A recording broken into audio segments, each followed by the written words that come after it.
1937 में भारत सरकार अधिनियम के तहत प्रांतीय चुनाव होने थे। जवाहरलाल नेहरू पूर्ण स्वतंत्रता से कम कुछ भी मंजूर करने को तैयार नहीं थे, लेकिन चुनाव लड़ने के सामूहिक फैसले में उनकी पार्टी के बुजुर्गों ने उन्हें पछाड़ दिया। बतौर पार्टी अध्यक्ष जवाहरलाल को इस अभियान की अगुवाई भी करनी थी। उन्होंने चुनाव प्रचार के लिए देश भर में सफ़र किया। यह सफ़र उन्होंने पैदल, साइकिल, बैलगाड़ी, तांगा, एक्का, घोड़े, हाथी, ऊंट, डोंगी, पैडल बोट, स्टीमर, ट्रेन और विमान पर सवार होकर की। उन्होंने प्रचार के 130 दिनों में तकरीब 50,000 मील की दूरी तय की। उनके बेहिसाब प्रयास का ही नतीजा था कि कांग्रेस 11 में से 9 प्रांतों में सबसे बड़ी एकल पार्टी के रूप में उभरी।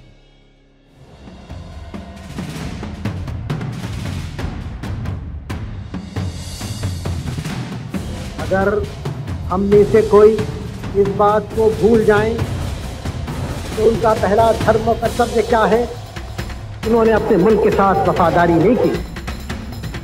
और इस बात का पक्का इरादा करना है कि हम ऐसी कमजोरियों को हटाएंगे अपने मुल्क से।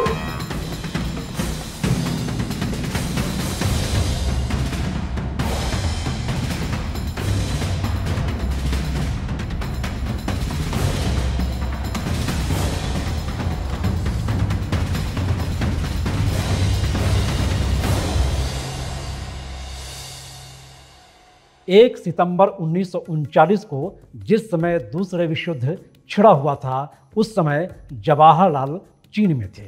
इस खबर ने उन्हें बेचैन कर दिया। उन्होंने इसके लिए कई बातों के अलावा ब्रिटिश तुष्टीकरण को भी जिम्मेदार ठहराया। वह चाहते थे कि भारत ब्रिटिश नीति को लेकर जिम्मेदारी का कोई हिस्सेदार न हो। उन्होंने सवाल किया कि भारतीयों से ब्रिटिश शासन को बनाए रखने के लिए बलिदान दिए जाने की उम्मीद क्यों की जानी चाहिए। दूसरी ओर एक आज़ाद और लोकतांत्रिक भारत आज़ादी और लोकतंत्र के लिए खुशी खुशी लड़ेगा। कांग्रेस नेताओं ने वायसराय को स्पष्ट कर दिया कि उन्हें महज ऐलान भर की जरूरत है कि युद्ध के बाद भारत को अपना भविष्य निर्धारित करने का मौका दिया जाएगा। लेकिन वायसराय लॉर्ड लिनलिथगो इस मुद्दे पर बातचीत को लेकर कांग्रेस की इस आह्वान का जवाब देने में नाकाम रहे और इसके बजाय समर्थन के लिए मुस्लिम लीग की ओर रुख कर लिया। जवाहरलाल की अगुवाई में कार्य समिति ने अपने सभी प्रांतीय मंत्रालयों को इस युद्ध प्रयास को जारी रखने के बजाय इस्तीफा देने का आदेश दे दिया, जिसमें उन्हें एक सम्मानजनक भूमिका से वंचित कर दिया गया था। 1940 के ज़्यादातर वक्त ब्रिटिश रियासतों की उम्मीद में इंतजार में खपा दिया। जवाहरलाल नेहरू ने अपना ज़्यादातर समय नेशनल हेराल्ड के लिए लेख लिखने में बिताया। सरकार ने फैसला किया कि जवाहरलाल क्या कुछ कर सकते हैं, इसका इंतजार न किया जाए। नेहरू को 30 अक्टूबर 1940 को गिरफ्तार कर लिया गया और उन्हें 4 साल जेल की सजा सुना दी गई। उनकी इस नज़रबंदी की शर्तें बेहद सख्त थीं। नेहरू ने वह 4 साल पढ़ने और चिंतन मनन में बिताए। एक बार फिर जवाहरलाल नेहरू उन ऐतिहासिक ताकतों की ओर मुड़ गए जिन्होंने उनके देश को आकार दिया था और उन्होंने नियमित रूप से लिखना शुरू कर दिया। इसी लेखन का संकलन बाद में द डिस्कवरी ऑफ इंडिया के रूप में सामने आया। इस बीच क्लेमेंट इटली ने अपने सहयोगियों को 1942 की शुरुआत में समाजवादी सर स्टैफर्ड क्रिप्स को युद्ध के बाद भारत के विभाजन की संभावना वाले डोमिनियन स्टेटस की पेशकश के साथ साथ भारत भेजने के लिए राजी कर लिया। जिन्ना ने क्रिप्स मिशन का स्वागत किया, लेकिन कांग्रेस ने इसका जोरदार विरोध किया। गांधी जी ने भारत के विभाजन की आशंका को देखते हुए सरकार को अपना सार्वजनिक संदेश भेजा कि भारत को ईश्वर या अराजकता के भरोसे छोड़ दिया जाए। 7 अगस्त 1942 बॉम्बे में अखिल भारतीय कांग्रेस कमेटी ने महात्मा के इस आग्रह पर जवाहरलाल की ओर से पेश किए गए एक प्रस्ताव को अपना लिया। सरदार पटेल ने उस प्रस्ताव का समर्थन किया। आंदोलन का नाम दिया गया भारत छोड़ो आंदोलन। गांधी जी ने अपना पसंदीदा नारा यहाँ दिया, करो या मरो। 36 घंटे के भीतर कांग्रेस नेताओं को गिरफ्तार कर लिया गया। गांधी जी को पूना में आगा खान के महल में कैद कर लिया गया और जवाहरलाल नेहरू को अहमदनगर किले में बंद कर दिया गया। जवाहरलाल 9 अगस्त 1942 से 15 जून 1945 तक यानी 34 महीनों से ज़्यादा समय तक जेल में बंद रहे। जेल में बिताया गया उनका यह सबसे लंबा वक्त था। इस बीच लीग ने उन प्रांतों में सरकारें बना ली जहां उसे चुनाव में हार का कभी सामना करना पड़ा था। गांधी जी ने मई 1944 में स्वास्थ्य के आधार पर जेल से रिहा होने के बाद जिन्ना के साथ बातचीत की। यह बातचीत देश में सत्ता के वैकल्पिक केंद्र के रूप में जिन्ना के कद की पुष्टि करती दिखी। 15 जून 1945 जवाहरलाल नेहरू जेल से रिहा कर दिए गए। उन्होंने अपने गुस्से को बेहद उग्र शब्दों में जाहिर किया। उन्हें फिर से गिरफ्तार कर लिया गया। वायसराय लॉर्ड वेवन ने जून 1945 के अंत में शिमला में एक सम्मेलन बुलाया। इस सम्मेलन में जवाहरलाल नेहरू को आमंत्रित नहीं किया गया। हताशा और निराशा के इस माहौल के बीच अंग्रेजों ने 1945 के आखिर में भारत में चुनाव का ऐलान कर दिया। कांग्रेस लड़ने के लिए तैयार नहीं दिख रही थी। इसके सभी शीर्ष नेता 1942 से ही जेल में थे। दूसरी ओर मुस्लिम लीग युद्ध के दौरान खूब फली फूली थी। उत्तर पश्चिमी सीमा प्रांत को छोड़कर कांग्रेस ने ज़्यादातर प्रांतों में जीत दर्ज की, लेकिन इस बार ज़्यादातर मुस्लिम सीटों पर मुस्लिम लीग ने ही जीत हासिल कर ली। अब इस हकीकत को स्वीकार करने से बच पाना नामुमकिन था कि जिन्ना अब भारत के ज़्यादातर मुसलमानों के लिए बोलने वाले एक लोकप्रिय नेता थे और मुस्लिम लीग लोकप्रिय संगठन था। लेकिन नेहरू को अब भी यकीन था कि मुसलमान मुस्लिम लीग को ठुकरा देंगे। उन्होंने लिखा, महज तकनीकी रूप से मुसलमान अल्पसंख्यक हैं, वे संख्या में विशाल हैं और अन्य तरीक़ों से शक्तिशाली हैं और उन्हें उनकी इच्छा के खिलाफ मजबूर नहीं किया जा सकता। यह सांप्रदायिक प्रश्न अनिवार्य रूप से निहित स्वार्थों की सुरक्षा का है और धर्म हमेशा इस उद्देश्य के लिए एक उपयोगी घोड़ा रहा है। इस माहौल के बीच ब्रिटिश राज ने सुभाष चंद्र बोस की इंडियन नेशनल आर्मी के गिरफ्तार अधिकारियों पर मुकदमा चलाने का फैसला कर लिया। अंग्रेजों ने दिल्ली के ऐतिहासिक लाल किले में 3 INA सैनिकों पर मुकदमा चलाए। इनमें 3 प्रमुख धर्मों के सैनिक थे, एक हिंदू, एक मुस्लिम और एक सिख। इन तीनों प्रतिवादियों में से प्रत्येक विदेशी शासन से स्वतंत्रता के लिए अपने समुदाय की प्रतिबद्धता का प्रतीक बन गए। कांग्रेस और लीग दोनों ही तीनों के बचाव में खड़े हो गए। 25 साल बाद नेहरू ने बैरिस्टर का गाउन पहना। आखिरकार तीनों रिहा कर दिए गए। लेबर पार्टी की अगुवाई में लंदन युद्ध से थक चुका था। अपनी इस थकान को अपने कंधे से भारतीय साम्राज्य के बोझ को उतारकर दूर करने के लिए प्रतिबद्ध दिख रहा था। इसी सिलसिले में फरवरी 1946 में प्रधानमंत्री एटली ने भारतीय संविधान के निर्माण पर भारतीय नेताओं के साथ चर्चा करने के लिए एक कैबिनेट मिशन को भारत भेजने का ऐलान कर दिया। यह mission Sir Stafford Cripps, Bharat का ब्रिटिश राज सचिव लॉर्ड पैथिक लॉरेंस और एडमिरल के पहले लॉर्ड A.V. अलेक्जेंडर की तिकड़ी 24 मार्च को भारत पहुंची। लीग इसे पहले ही स्वीकार कर चुका था, लेकिन काफ़ी ही हुज्जत के बाद कांग्रेस ने सैद्धांतिक रूप से कैबिनेट मिशन की उस प्रस्तावित सरकारी योजना को स्वीकार कर लिया। विवरण पर अभी सहमति होनी बाकी थी। नेहरू ने जिन्ना को मनाने की हर चंद कोशिश की। वह जिन्ना से एक अंतरिम सरकार पर समझौता करने के लिए मिले, लेकिन जिन्ना अडिग रहे। वह पाकिस्तान को हासिल करने को लेकर अड़े हुए थे। मुस्लिम लीग के नेता ने इस मांग को पूरा करने के लिए 16 अगस्त 1946 को सीधी कार्रवाई दिवस के रूप में ऐलान कर दिया। मुस्लिम लीग के हजारों कार्यकर्ता हिंसा, लूटपाट और तबाही का तांडव मचाते हुए सड़कों पर उतर आए। झड़पों में 16,000 मासूम लोग मारे गए। ज़्यादातर तबाही कलकत्ता में हुई। पुलिस और सेना ऐसा होते हुए चुपचाप खड़ी देखती रही। ऐसा लग रहा था कि अंग्रेज़ों ने कलकत्ता को भीड़ के हवाले कर दिया हो। उस नरसंहार और नफरत ने राष्ट्रीय मानस को तोड़ कर रख दिया। सुलह अब असंभव लग रहा था। जिन्ना ने 14 नवंबर को ऐलान कर दिया कि जब तक पाकिस्तान नहीं बनाया जाता तब तक कत्लेआम नहीं रोकेंगे। बहरहाल 19 जनवरी 1947 को मुस्लिम लीग वर्किंग कमेटी ने एक प्रस्ताव पारित कर ब्रिटिश सरकार से यह घोषित करने के लिए कहा कि कैबिनेट मिशन योजना विफल हो गई है और विधानसभा को भंग कर दिया गया है। अब जवाहरलाल नेहरू के सामने भी यह साफ हो गया था कि किसी न किसी रूप में पाकिस्तान का निर्माण नहीं टाला जा सकेगा। नेहरू आश्वस्त हो चुके थे कि जिन्ना देश को आग लगाने और राष्ट्रवादी आंदोलन के काम आने वाली सभी चीज़ों को तबाह करने में सक्षम थे। भारत का एक विभाजन इस तबाही से कहीं बेहतर था। 3 जून को जवाहरलाल, जिन्ना और सिख नेता बलदेव सिंह ने देश को विभाजन के स्वीकृति की खबरें दे दी।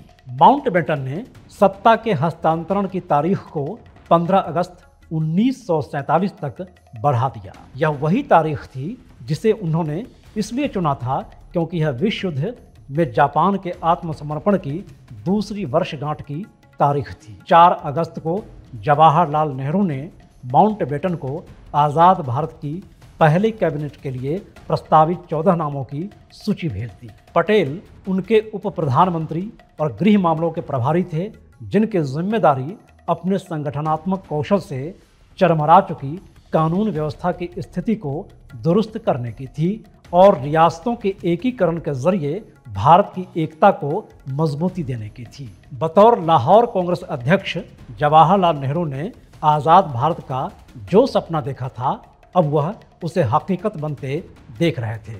बेशुमार आंसू, पीड़ा अब खत्म होने को थी। जवाहरलाल नेहरू इस मौके पर पहुंचे और संविधान सभा में आधी रात से ठीक पहले इतिहास में अब तक के सबसे महान भाषणों में से एक की तकरीर करते हुए कहा, काफ़ी साल पहले हमने नियति के साथ एक प्रतिज्ञा की थी और अब समय आ गया है जब हम अपनी प्रतिज्ञा को पूरी तरह या पूर्ण रूप से नहीं बल्कि बहुत हद तक पूरा कर सकेंगे। आधी रात के समय जब दुनिया सो रही होती है, भारत जीवन और आज़ादी के लिए जाग रहा होगा। एक क्षण ऐसा आता है जो इतिहास में बहुत कम आता है, जब हम पुराने से नए की ओर कदम बढ़ाते हैं और तब एक दौर खत्म हो जाता है, जब एक मुल्क की आत्मा लंबे समय से दबी हुई होती है। एक तरफ आज़ादी का जश्न और दूसरी तरफ बंटवारे का जख्म। जवाहरलाल नेहरू के सामने की चुनौतियां बहुत बड़ी थीं। बड़े पैमाने पर दंगे, हिंदुओं, मुसलमानों और सिखों के बीच गहरी दुश्मनी, आबादी का भी भारी हस्तांतरण, तकरीबन 60 लाख लोगों की मौत, बेहद गरीबी, अशिक्षा, कुपोषण, लगभग 565 रियासतों का विलय, एक आज़ाद भारत के लिए संविधान का तैयार किया जाना, विदेश और आर्थिक नीति की तैयारी, ये सब उन्हीं अफसरों के साथ करना था जो कल तक भारत के आज़ादी के विरोधी थे। भारत की आज़ादी का जश्न मनाया जा रहा था।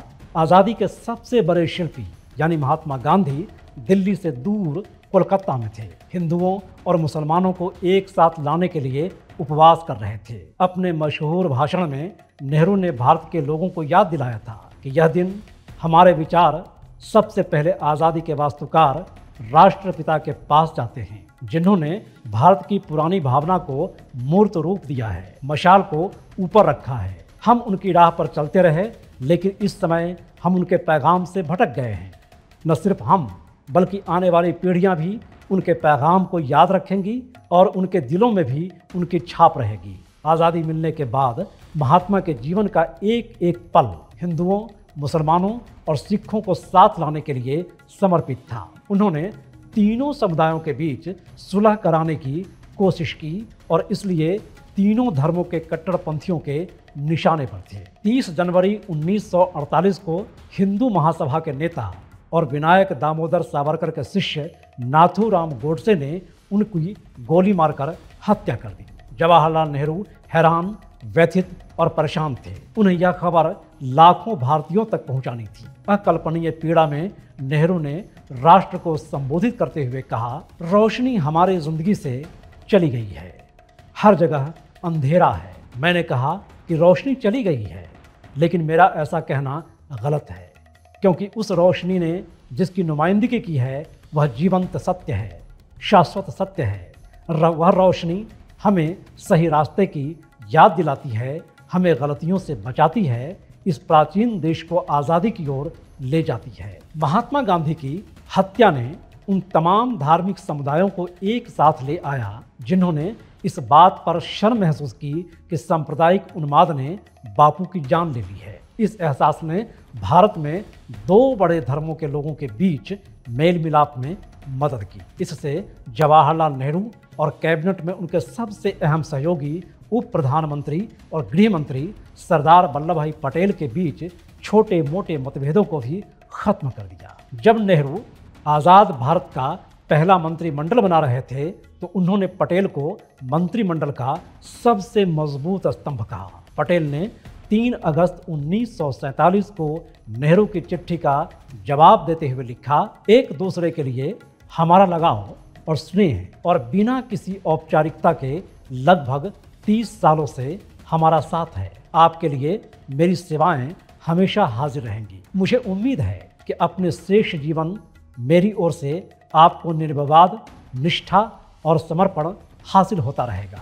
हमारा साथ अटूट है और इसी में हमारी ताकत है। बतौर गृह मंत्री सरदार पटेल पर गांधी जी को नहीं बचा पाने का इल्जाम आया। पटेल ने लोकप्रिय समाचार पत्र स्टेट्समैन में संपादक को एक पत्र पढ़ने के बाद अपना इस्तीफा सौंपने का फैसला कर लिया। वह उस चिट्ठी को भेजने ही जा रहे थे कि नेहरू का एक पत्र उनके पास आया।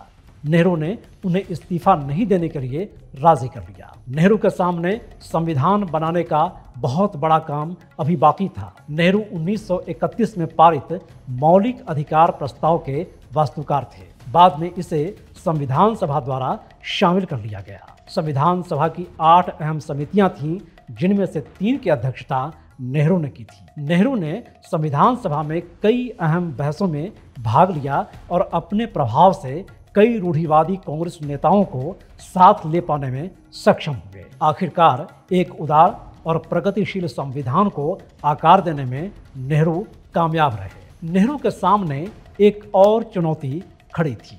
वह चुनौती थी एक धर्मनिरपेक्ष राज्य बनाने की चुनौती। पाकिस्तान के निर्माण के साथ ही कई भारतीयों का मानना था कि भारत को एक हिंदू राज्य बनाया जाना चाहिए, लेकिन नेहरू इसके पूरी तरह खिलाफ थे, क्योंकि उनका मानना था कि नागरिकता को धर्म के साथ नहीं मिलाया जाना चाहिए। नेहरू ने भारत में अल्पसंख्यकों को सुरक्षित महसूस कराने के लिए निजी तौर पर भी कोशिश की। उनकी ऐसी ही कोशिश दिल्ली दंगे में दिखी। दंगाइयों के बीच नेहरू खुद चले गए। भीड़ से अचानक कोई चिल्लाया, जवाहरलाल यहाँ है। इसका जादुई असर हुआ। लोग जहाँ के तहाँ खड़े हो गए। लूटा हुआ माल जहाँ का तहाँ रह गया। भीड़ का मनोविज्ञान बिखर गया। पुलिस के पहुंचने तक लोग तितर बितर हो चुके थे। दंगा खत्म हो गया था। हकीकत यह है कि नेहरू ने एक मुसलमान को बचाने के लिए अपनी जान जोखिम में डाल दी थी। इसका नई दिल्ली पर कहीं अधिक गहरा प्रभाव पड़ा। कई हजार मुसलमान जो पाकिस्तान भागने का इरादा रखते थे, अब भारत में रह गए। नेहरू की उनकी हिफाजत करने और उन्हें इंसाफ दिलाने को लेकर अपनी जिंदगी दांव पर लगाना अच्छा लगा। 1951 में आज़ाद भारत के पहले चुनाव में नेहरू ने हिंदू सांप्रदायिकतावादियों के खिलाफ लड़ाई लड़ी। उन्होंने राष्ट्रीय स्वयंसेवक संघ और हिंदू महासभा की प्रतिगामी तौर तरीकों से अवगत कराते हुए पूरे देश के दौरे किए। 1951 में गांधी जयंती के मौके पर रामलीला मैदान में बोलते हुए उन्होंने कहा, अगर कोई मजहब के नाम पर दूसरे के खिलाफ हाथ उठाता है तो मैं अपनी जिंदगी की आखिरी सांस तक उससे लड़ूंगा, चाहे वह सरकार के अंदर से हो या बाहर से हो। 565 से ज्यादा रियासतों का एकीकरण नेहरू सरकार के सामने एक और चुनौती थी। नेहरू रियासतों को भारत में एकीकृत करने की योजना बनाने वाली राज्य समिति के अध्यक्ष भी थे, जबकि यह निर्विवाद है कि सरदार पटेल और वीपी मेनन ने राज्यों के एकीकरण में बहुत ही प्रमुख भूमिका निभाई। लेकिन नेहरू बतौर प्रधानमंत्री उस एकीकरण के सभी अहम फैसलों के केंद्र में थे। वह नेहरू ही थे जिन्होंने कश्मीर के भू राजनीति की अहमियत को समझा और उन्होंने पटेल को प्रभावित किया, बाद में इस फैसले में शामिल कर लिया। नेहरू को विरासत में भारत की जो अर्थव्यवस्था मिली थी वह औपनिवेशिक शोषण से पूरी तरह से चरमराई हुई अर्थव्यवस्था थी। निरक्षरता 84% और महिलाओं की निरक्षरता 92% थी। जीवन प्रत्याशा तकरीबन 30 वर्ष थी और भारत एक अकालग्रस्त देश बना हुआ था। भारत आयात के जरिए अपने मशीनों और यहाँ तक कि मशीन टूल्स की लगभग 90% ज़रूरतों को पूरा कर रहा था। इसका मतलब यह था कि राजनीतिक स्वतंत्रता के बावजूद आर्थिक विकास के लिए भारत पूरी तरह से उन्नत देशों पर निर्भर था। ऐसे में उस अर्थव्यवस्था को पटरी पर लाने के लिए नेहरू ने एक नियोजित अर्थव्यवस्था के निर्माण की परिकल्पना की। 1951 से 1965 के दरमियान पहली 3 पंचवर्षीय योजनाओं के दौरान भारत में उद्योग 7.1% प्रति वर्ष की दर से बढ़ा। औद्योगिक उत्पादन के कुल सूचकांक में 3 गुनी बढ़ोतरी हुई। उपभोक्ता वस्तुओं के उद्योग में 70% की बढ़ोतरी हुई। नेहरू का मानना था कि कृषि को छोड़कर बाकी सब कुछ का इंतजार किया जा सकता है। 1946 और 1953 के बीच भारत को 14 मिलियन टन खाद्य आयात करना पड़ा था। नेहरू ने सोचा कि कोई संप्रभुता नहीं हो सकती है अगर भारत अपने वजूद के लिए खाद्य सहायता पर निर्भर रहता है। नेहरू ने भारत में भूमि सुधार के बेहद मुश्किल कार्य को एक लोकतांत्रिक ढांचे के भीतर ले आया। 50 साल पुरानी जमींदारी व्यवस्था की कमर टूट चुकी थी। सहकारी और संस्थागत ऋण ने साहूकार की पकड़ को काफ़ी कमज़ोर कर दिया था। नेहरू ने हरित क्रांति का ब्लूप्रिंट तैयार कर लिया था और उसकी बुनियाद पड़ चुकी थी। नेहरू ने अपना ध्यान विज्ञान और प्रौद्योगिकी पर केंद्रित कर दिया। IIT, CSIR, भाभा परमाणु अनुसंधान केंद्र, राष्ट्रीय भौतिक और रासायनिक प्रयोगशालाएं, एम्स और कई अन्य संस्थानों से इस क्षेत्र के तकरीबन सभी प्रमुख संस्थान तैयार थे। जवाहरलाल नेहरू दुनिया की कूटनीति में इस कदर महानायक की तरह स्थापित हो गए। एक उभरती हुई दुनिया को एक मूर्त रूप दिया, वह वंचितों की आवाज़ बन गए। विंस्टन चर्चिल ने नेहरू को लाइट ऑफ एशिया करार दिया। फ्रांसीसी साम्राज्यवाद के कड़े विरोध के उनके रुख ने उन्हें और भारत को मुस्लिम जगत में बहुत लोकप्रियता दिलाई। एक अमेरिकी राजनयिक और पूर्व पत्रकार फिलिप्स टैबलॉट को तब बेहद परेशानी हुई थी जब नेहरू की मौत के कुछ सालों बाद उन्होंने मिस्र के कई घरों में नेहरू की तस्वीरों को दीवार से लटका हुआ देखा था। लाइट ऑफ एशिया अब आधिकारिक तौर पर भारत का आभूषण बन चुका था। 29 अप्रैल 1958 को जवाहरलाल नेहरू ने इस्तीफा देने की अपनी इच्छा का ऐलान किया। उन्होंने कांग्रेस संसदीय दल को एक सार्वजनिक बयान में यह इच्छा जताई। उन्होंने कहा कि वह थक चुके हैं, लेकिन कांग्रेस संसदीय दल ने उनके इस विचार पर किसी तरह से विचार करने से इनकार कर दिया। अमेरिकी राष्ट्रपति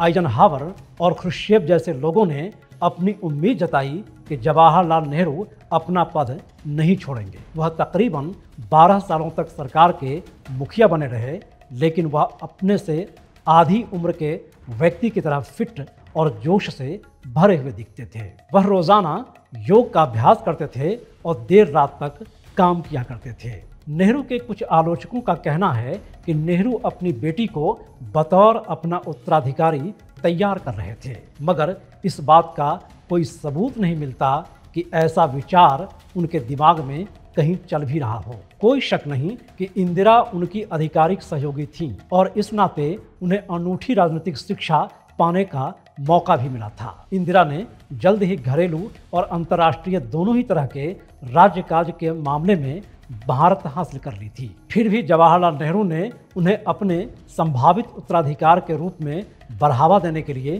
कोई कदम नहीं उठाया। हालांकि पार्टी के लोग सार्वजनिक तौर पर यह मांग कर रहे थे। इसके बावजूद नेहरू ने उन्हें मंत्रिमंडल में भी जगह देना मुनासिब नहीं समझा। फ्रांस और पुर्तगाल अब भी भारत की जमीन पर अपने इलाके कायम रखे हुए थे। 1954 में फ्रांसीसियों ने अपने इलाके की भारत के हाथों वापसी पर बातचीत की, लेकिन सालाजार तानाशाही के तहत पुर्तगालियों ने जोर देकर कहा कि गोवा का उनका क्षेत्र पुर्तगाल का एक पूर्ण प्रांत है और उसके उस दावे को ब्रिटेन और संयुक्त राज्य अमेरिका का खुला सा समर्थन मिला। जब जवाहरलाल नेहरू ने अंतर्राष्ट्रीय हालात को देखते हुए उस तरह की पुलिस कार्रवाई का विकल्प चुनने की बात सोची थी जिस तरह से हैदराबाद और जूनागढ़ पर कब्जे के दौरान की गई थी, लेकिन गोवा को आज़ाद कराने के लिए चल रहे अहिंसक संघर्ष से निपटने में पुर्तगालियों ने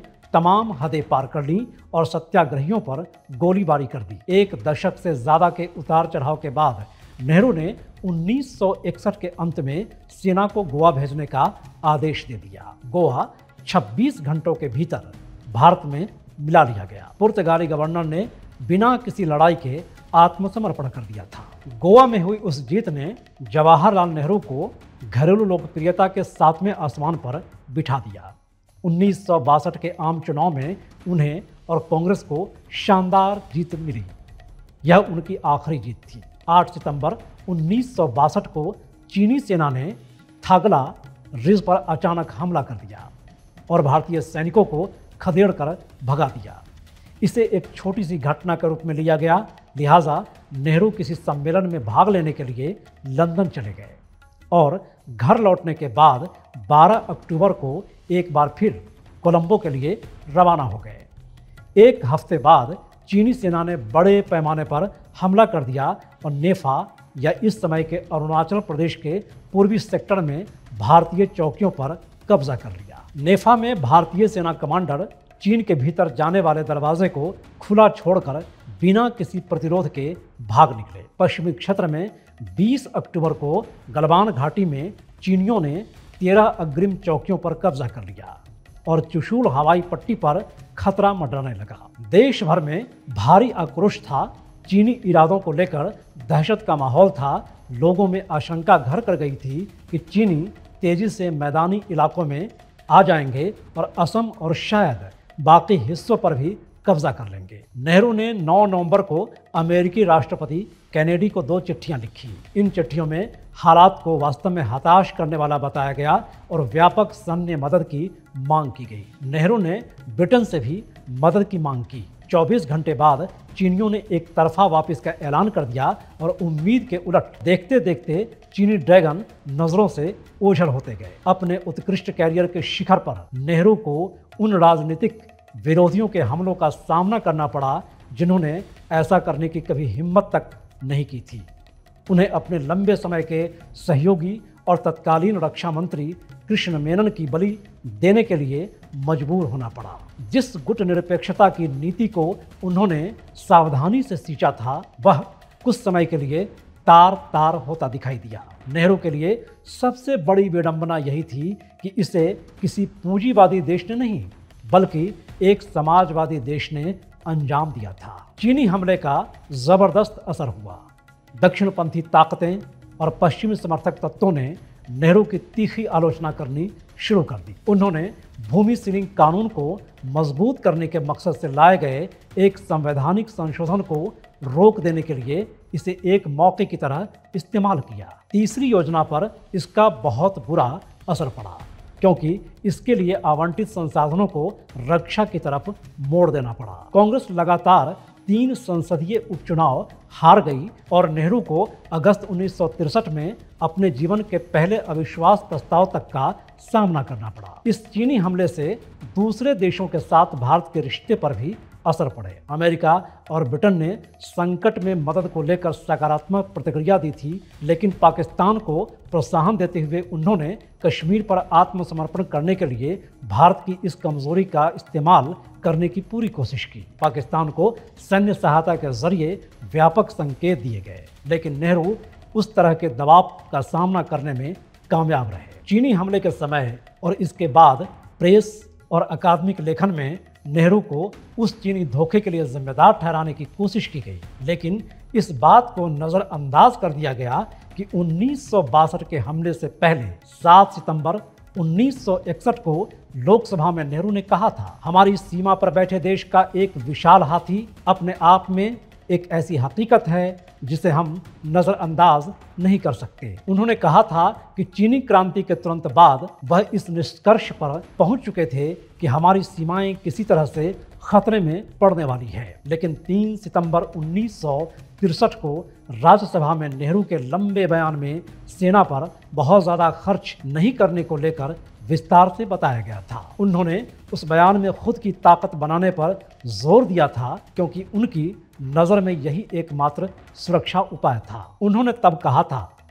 वह कोई भी देश जो औद्योगिकीकृत नहीं है वह आज सैन्य रूप से मजबूत नहीं है, और हमारे सामने असली बात यह है कि अनूठी तोपें या अनूठे विमान हासिल करने की भारत को औद्योगिक रूप से मजबूत किया जा सकता है। उन्होंने कभी सोचा नहीं कि कम्युनिस्ट चीन और कम्युनिस्ट यूएसएसआर मिलकर ऐसा कभी कर पाएंगे, और शायद भारतीय कम्युनिस्टों के साथ मिलकर भारतीय राज्य को खतरा होगा। अफसोस कि खुद को साबित कर चुके नेहरू पर चौतरफा हमले किए जा रहे थे और देश निराशा में घिर गया था, मगर नेहरू संकल्प के मजबूत थे। उन्होंने देश को एक सम्मान की हैसियत में लाने की पूरी कोशिश की। बाद में यह मान लिया गया कि 1962 में चीन के हाथों भारत की हार चीनी दोस्ती और यूटोपियन शांतिवाद में नेहरू के मासूम विश्वास और भारत की रक्षा तैयारियों की अनदेखी का नतीजा नहीं थी। इसका सबसे बड़ा सबूत यह था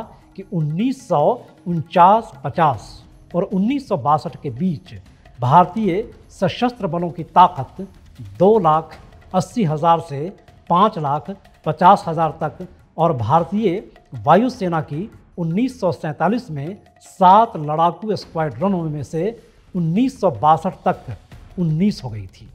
1965 में पाकिस्तान के साथ हुई जंग उन्हीं हथियारों से लड़ी गई थी और इस जंग में भारत की जीत हुई थी। 3 महीने बाद नवंबर 1963 में उन्होंने भारत का अपना अंतरिक्ष कार्यक्रम शुरू कर दिया। 6 साल पहले उन्होंने भारत के पहले परमाणु अनुसंधान रिएक्टर का उद्घाटन किया था। परमाणु शक्ति और अंतरिक्ष प्रौद्योगिकी को लेकर भारत के लिए उनकी वैज्ञानिक आकांक्षा की कोई सीमा नहीं थी, मगर नेहरू चीनी हमले और उसके बाद के आघात से कभी उबर नहीं पाए। अप्रैल 1963 में उन्हें गंभीर बीमारियों की एक ऐसी श्रृंखला का सामना करना पड़ा जो उन्हें लगातार मौत की ओर तेजी से ले जा रही थी। 1964 तक उनकी मौत के संकेतों को नज़रअंदाज कर पाना असंभव था। नेहरू साफ तौर पर बीमार थे। फूला हुआ चेहरा, धसी हुई आंखें, हिलती डुलती चाल जैसे बहुत सारे संकेत